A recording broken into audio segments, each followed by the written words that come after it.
Kita sering merenungkan mengapa kita ada di dunia ini. Pertanyaan tentang tujuan esensial kita telah menjadi pusat pemikiran manusia sepanjang sejarah. Apa yang menjadi alasan kita berada di sini? Apakah ada maksud transidental yang membentuk keberadaan kita, atau apakah kita hanyalah hasil dari serangkaian kebetulan kosmik? Kebanyakan dari kita menjalani siklus kehidupan yang tampak linear, bersekolah, bekerja, membangun keluarga, dan akhirnya menanti masa pensiun. Di antara semua itu, kita mungkin berusaha mencapai kebahagiaan, kesuksesan, dan pemenuhan pribadi. Namun, tidak jarang kita merenungkan apakah kita hidup memiliki arti lebih dalam selain sekedar bertahan hidup. Kita mungkin bertanya-tanya, apakah tujuan hidup kita hanya untuk memenuhi kebutuhan biologis, bekerja, dan kemudian mati? Saat mencoba mengingat nenek moyang kita seringkali menyadari bahwa banyak dari mereka sudah terlupakan. Mempertahankan warisan dan tetap diingat oleh generasi mendatang adalah tantangan besar. Bahkan jika kita berhasil memberikan dampak besar terhadap dunia dan dikenang oleh banyak orang, kita tidak akan bisa merasakan penghargaan atau pengakuan itu setelah kita meninggal. Pertanyaan eksistensial ini telah menjadi topik pemikiran mendalam bagi banyak filsuf dan pemikiran sepanjang sejarah. Mereka mencari jawaban atas pertanyaan tentang asal-usul makna dan tujuan kehidupan. Dari sinilah berbagai agama, filsafat, dan kepercayaan muncul, menawarkan pandangan yang mencoba berbeda tentang mengapa kita ada di sini dan apa yang seharusnya kita lakukan. Banyak agama mengajarkan bahwa Tuhan atau kekuatan transidental lainnya menciptakan alam semesta dan menempatkan kita dengan tujuan tertentu. Menurut pandangan ini, hidup kita di dunia ini adalah ujian atau persiapan untuk kehidupan setelah mati. Apapun yang kita lakukan akan mempengaruhi nasib kita di akhirat.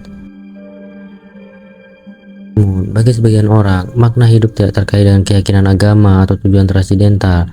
Mereka menemukan arti dalam hubungan pribadi dengan orang-orang terdekat, keluarga, teman, dan orang-orang yang dicintai. Kebahagiaan dan kepuasan ditemukan dalam momen-momen bersama, dalam cinta, dan dalam pengalaman sehari-hari. Ada juga yang berpendapat bahwa fakta kita hidup adalah alasan yang cukup kuat untuk merayakan dan menghargai kehidupan. Dan di sisi lain, ada pandangan nihilistik yang mengajarkan bahwa kehidupan tidak memiliki arti intrinsik. Nihilisme adalah keyakinan bahwa tidak ada tujuan besar dan makna mendasar dalam kehidupan. Tidak ada yang memiliki arti, tidak ada kebenaran objektif, dan semua nilai moralitas adalah konstruksi manusia yang tidak memiliki dasar yang kuat. Dalam nihilisme, semua tindakan, penderitaan, baik dan buruk, dianggap tidak berarti dalam skala kosmik. Friedrich Nietzsche, seorang filsuf terkenal, mengajukan gagasan spesifik victim yang menyatakan bahwa semua pengetahuan dan nilai-nilai kita terikat dengan perspektif kita sendiri. Apa yang kita anggap sebagai kebenaran atau makna adalah hasil dari sudut pandang kita dan mungkin berbeda bagi orang lain. Ini membawa kita pada pemahaman bahwa tidak ada kebenaran objektif yang bisa kita pegang secara mutlak. Nietzsche juga memperkenalkan konsep Amber Match atau manusia yang telah melampaui nilai-nilai tradisional dan menciptakan nilai-nilai sendiri. Amber Match adalah individu yang tidak terikat oleh norma-norma sosial atau moralitas yang dikenal oleh masyarakat, melainkan menciptakan makna atau tujuan sendiri. Menurut Nietzsche, kita harus menghadapi dan mengatasi nihilisme untuk menemukan makna yang lebih dalam dan otentik dalam hidup.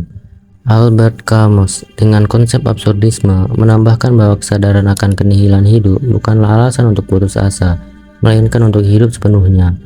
Menurut Camus, kita harus menerima absurditas kehidupan, bahwa kehidupan tidak memiliki tujuan atau makna objektif, dan tetap memilih untuk hidup dan menikmati pengalaman yang ditawarkan. Jadi, meskipun nihilisme dan absurdisme bisa tampak seperti jalan buntu, mereka juga membuka pintu bagi kita untuk menciptakan makna kita sendiri. Dalam dunia tanpa makna objektif, kita diberikan kebebasan untuk menentukan apa yang penting bagi kita. Kebebasan ini memungkinkan kita untuk mengejar kebahagiaan, kebijaksanaan, dan pemenuhan pribadi dengan cara yang paling otentik bagi kita sendiri. Akhirnya, meskipun kita mungkin tidak menemukan jawaban mutlak atas pertanyaan eksistensial kita, proses pencarian ini adalah bagian penting dari pengalaman manusia, membuat kita hidup dan berharga.